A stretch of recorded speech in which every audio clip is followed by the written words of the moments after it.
ইসলামে আমি একটা কথা বলে দিই আপনাকে, জি, যাই মনে করুক, যে যা মনে করুক, যে ইসলামিক ছাত্র শিবিরের পত্রিকায় লেখে যে মুসলমান যারা মুক্তিযুদ্ধ করছে তারা মাপ চাইতে হবে, আমি তাদেরকে আলবদর রাজাকারের সন্তান ছাড়া কিছু মনে করি না, এবং আলবদর রাজাকারের সন্তানের সাথে আমার কোনোদিন মিল হবে না। ওরা আমাকে কিন্তু ফজলু ভাই এইটা ওদেরকে পয়েন্ট আউট করার পর এটা ওরা প্রত্যাহার করলো, তো এটা তো ওরা বজায় রাখবে কেন? ওদের যে স্বভাবের পরিবর্তন হয় নাই, চরিত্রের পরিবর্তন হয় নাই, এরা যে 71 সনে রয়ে গেছে এটা প্রমাণ করলো। ফজলু ভাই, আমি আপনাকে আপনার প্রায় সব অনুষ্ঠান দেখি, গত 2, 3, 4 বছর ধরে আপনার কথাবার্তা আমি শুনি। আপনার কাছে কি কখনো মনে হয় ফজলু ভাই এই সরকার ক্ষমতা আসার পরে আপনি ওদের উপরে একটু বেশি ক্রিটিক্যাল? কারণ আপনি যে কথাগুলি, মানে আমি যে কথাগুলির জায়গায় এটা আসতেছিলাম, যে স্বাধীনতার আপনি প্রায়ই বলেন একজন মুক্তিযোদ্ধা হিসাবে আপনার এই দিন দেখতে হবে, এটা আপনার কোনোদিন ভাবতে হয় না। একজন মুক্তিযোদ্ধা হিসেবে আওয়ামী লীগের 15 বছর আপনি কেমনি দেখলেন ফজলু ভাই?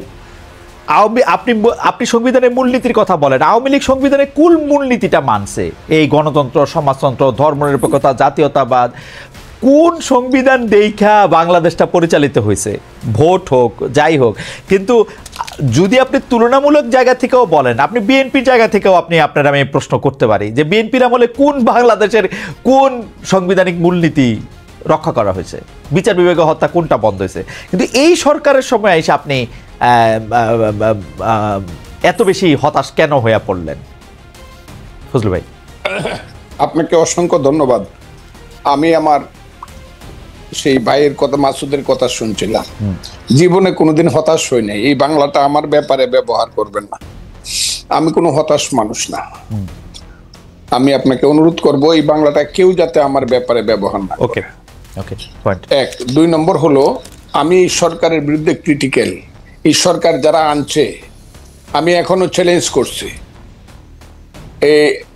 গত 10 বছর, আমি 15 বছর আওয়ামী লীগ সরকারের বিরুদ্ধে আমি যা করছি, আমি যা বলছি, আমার নামে যে রাষ্ট্রদ্রোহ মামলা হয়েছে, আমাকে যে আমেরিকাতে নির্বাসনে রাখা হয়েছে, আমাকে যে জেলে রাখা হয়েছে, এই আমি 10 বছর বাড়িতে যাইতে পারি নাই, মা বাবার কবর জিয়ারত করতে পারি নাই হাসিনা সরকারের সমালোচনা করার কারণে। আমি যতবার হাসিনা সরকারকে ফ্যাসিস্ট বলছি, ফ্যাসিস্ট বা যে শব্দটা, এটি আমি প্রথম এস্টাবলিশ করছি সবার আগে।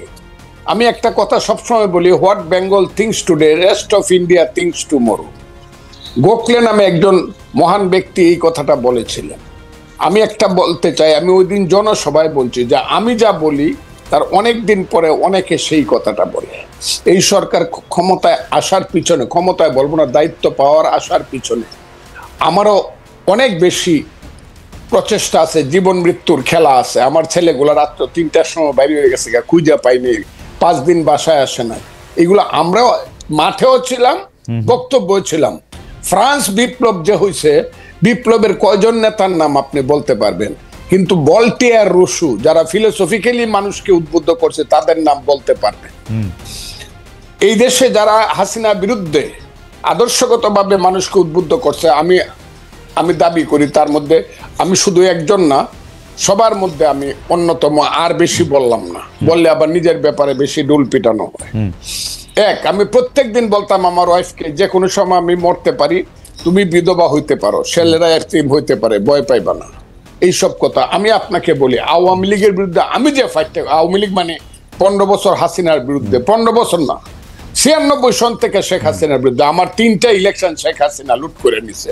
আব্দুল হামিদ আমার সঙ্গে 2টা ইলেকশনে ফেল করছে, তারপর আমাকে ডিক্লেয়ার করে নেয়।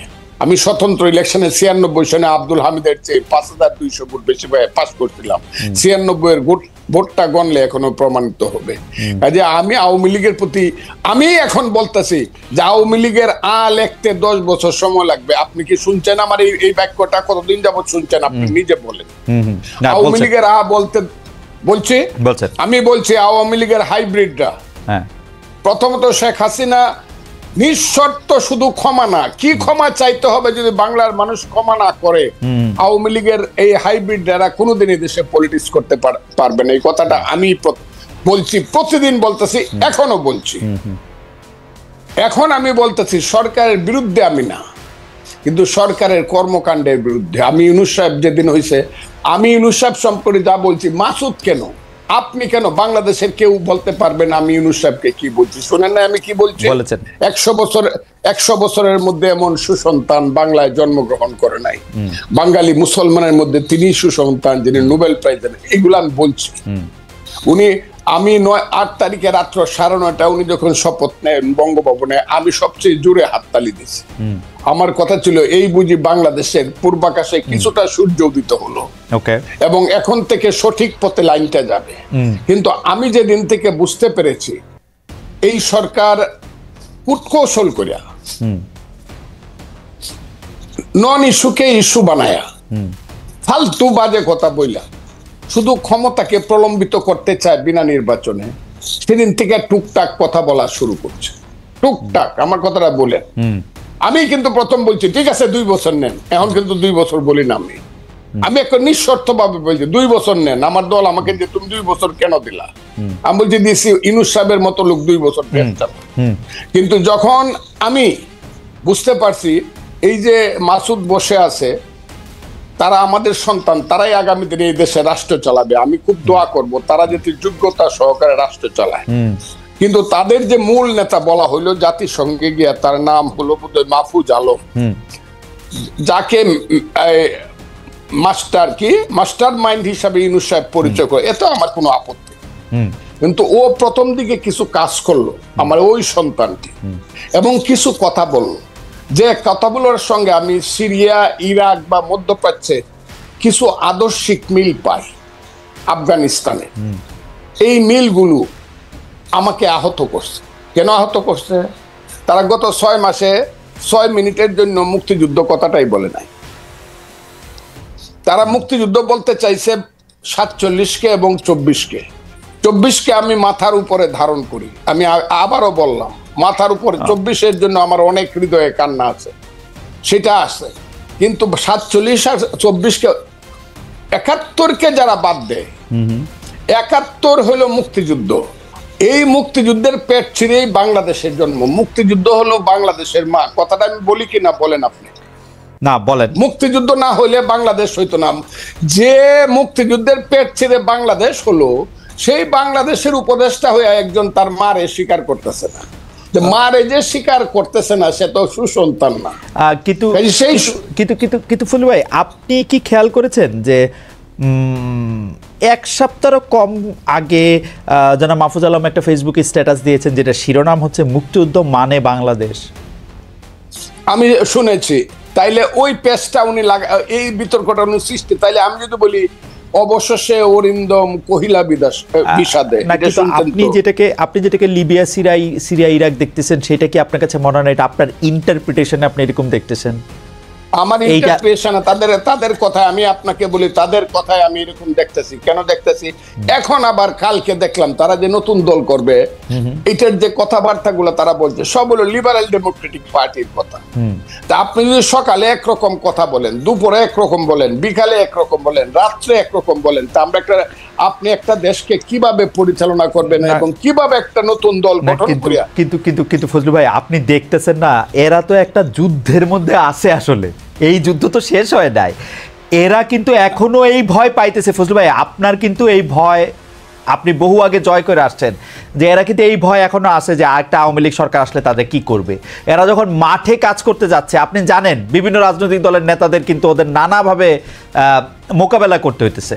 বাংলাদেশের রাজনীতির মাঠে তাকানো, আমার কথাটা শুনতে হবে আপনাকে। চেতনার দিকে যদি আপনার ঘাটতি থাকে, চেতনায় ঘাটতি। জি, রাজনীতিতে প্রথম আসে ফিলোসফি, ইডিওলজি। রাজনীতির প্রথম কাজ হলো ফিলোসফি, ইডিওলজি। তারপরে আসবে understanding, feelings, realisation, theory and practice. Right. আপনি যদি ফিলোসফিতে বারবার ওই লেখেন যে 52 থেকে 24, 71টা বাদ দিয়ে যদি আপনি 21, ওই যে এটা কি বলে 21শে ফেব্রুয়ারি মাস করেন, আমার ভাইয়ের রক্তে রাঙ্গানো 21শে ফেব্রুয়ারি, আপনি 52 আর 24 করে ফেললেন, একাকারে পোস্টার করে ফেললেন, 71টা আপনি বাদ দিয়ে দিলেন। 71টা আপনাকে কি কামড়াইছে নাকি? যদি আপনি 71-এ না থাকেন, আমি ওদের সাথে থাকবো না। আর ছেলেরা যদি 71-এর সাথে থাকে, মুক্তিযুদ্ধের সাথে থাকে, বাংলাদেশের সাথে থাকে, যে ইয়েস বাংলাদেশ ঠিক আছে, 71 ঠিক আছে, তাদের যে নেতা, বাংলাদেশের নেতা শেরে বাংলা একে ফজলুল হক, হুসেন শহীদ সোহরাওয়ার্দী, মৌলানা আব্দুল হামিদ খান ভাসানী, শেখ মুজিবুর রহমান, আতাউল গনি উসমানী, সামরিক নেতা, I do hereby declare the independence of Bangladesh on behalf of our great leader Bangabandhu Sheikh Mujibur Rahman, সেই মেজর জিয়া, সেই খালেদ মোশাররফ, সেই 11টা সেক্টর মুক্তিযুদ্ধকে যদি তারা মানে, আমি কোনো ক্ষমতার দ্বারে তো আমি আপনাকে, আপনি শুনছেন বুঝে আমি বলছি, আমাকে প্রধানমন্ত্রী দিল, আমি 10 দিনের সময় নিব যে আমার একটু চিন্তা করতে দেন নিব কিনা। মন্ত্রী তো জীবনে কোনোদিন নিব, আমার এইগুলোর প্রতি কোনো খায়েশ নাই। তারা যদি এইটা মানে, ওই ছেলেরা দেশ চালাক তাদের নীতিগত ভাবে, কিন্তু মুক্তিযুদ্ধ না মানলে আমি যেই না মানবে তাদের বিরুদ্ধে থাকবো। ফজলুল ভাই, আমি খালি ওদের ডিফেন্সে আমি বলতে চাই যে আজকে আমি দেখলাম যে সংস্কৃতি উপদেষ্টা ওই যে 71 25 মানে 52 পরেই 52 পরে 24 এরকম 71 বাদ দিয়া কিনা, ওইখানে আমি দেখলাম যে পোস্টারের থিমের মধ্যে 71 আছে আসলে, কিন্তু যেটা সামনে কম আসছে, মানে এটা আছে 1 আর 2 হলো আমি 71 যার কম আছে, বাপের নামটা যার ছোট করে লেখে, শাসার নামটা বড় করে লেখে না, কিন্তু সে সুসন্তান না। কিন্তু ফজলুল ভাই, এইটা কি ঠিক না যে আমরা আসলে যে রাজনীতির মধ্যে ওদেরকে আমরা পাইলাম, এই 71টা কারো কাছেই আসলে ওরকম চেতনার জায়গায় ছিল না, তারা তো 71কে ব্যবহার করছে, এটা বিএনপি বলি আওয়ামী লীগ বলি চূড়ান্তভাবে তো ব্যবহারই করছে, আওয়ামী লীগ তো বেচছে, বিএনপি করছে ব্যবহার। আপনারা অপমান করছেন কেন জানেন? হ্যাঁ, কারণ এই মাসুদের নেতা, হ্যাঁ, সার্জিস আলম, ও আমার সন্তান, এগুলো শুনলে পরে ভাই যে কই মরতে ইচ্ছা করে। ও বলছে ইসলামিক ছাত্র শিবির ছিল এই আন্দোলনের ব্যানগার্ড। এই কথাটা ওরা আগে বললো না কেন? এই কথাটা বলতো তারা না। কিন্তু ফজলুল ভাই, আমি জাস্ট বেনিফিট দেওয়ার জন্য ও ইসলামিক ছাত্র শিবির অনুষ্ঠানে গিয়া বলছে ইসলামিক ছাত্র শিবির আমাদেরকে সাহায্য করছে না, ও শহীদ মিনারে বলছে, ওদের মিটিং এ বলছে, সার্জিস নিজেদের মিটিং এ বলছে, ইসলামী ছাত্র শিবিরের মিটিং এ না। আমার তো ধারণা ওই ইসলামী ছাত্র শিবিরের মিটিং এ বলছে। নো ইসলামী ছাত্র শিবিরের মিটিং এ সোহরাওয়ার্দী উদ্যানে শিবিরের সদস্য, আমার মনে হয় যে ইসলামী ছাত্র, যাই হোক আমার মনে হয় যে ফজলুল ভাই অনেকগুলি প্রশ্ন তুলেছেন, সেই প্রশ্নগুলির জবাব আমি একটা কথা বলে দিই আপনাকে, জি, যাই মনে করুক, যে যা মনে করুক, যে ইসলামিক ছাত্র শিবিরের পত্রিকায় লেখে যে মুসলমান যারা মুক্তিযুদ্ধ করছে তারা মাপ চাইতে হবে, আমি তাদেরকে আলবদর রাজাকারের সন্তান ছাড়া কিছু মনে করি না, এবং আলবদর রাজাকারের সন্তানের সাথে আমার কোনোদিন মিল হবে না। ওরা আমাকে কিন্তু ফজলুল ভাই এইটা ওদেরকে পয়েন্ট আউট করার পর এটা ওরা প্রত্যাহার করলো, তো এটা তো ওরা বজায় রাখবে কেন? ওদের যে স্বভাবের পরিবর্তন হয় নাই, চরিত্রের পরিবর্তন হয় নাই, এরা যে 71 সনে রয়ে গেছে এটা প্রমাণ।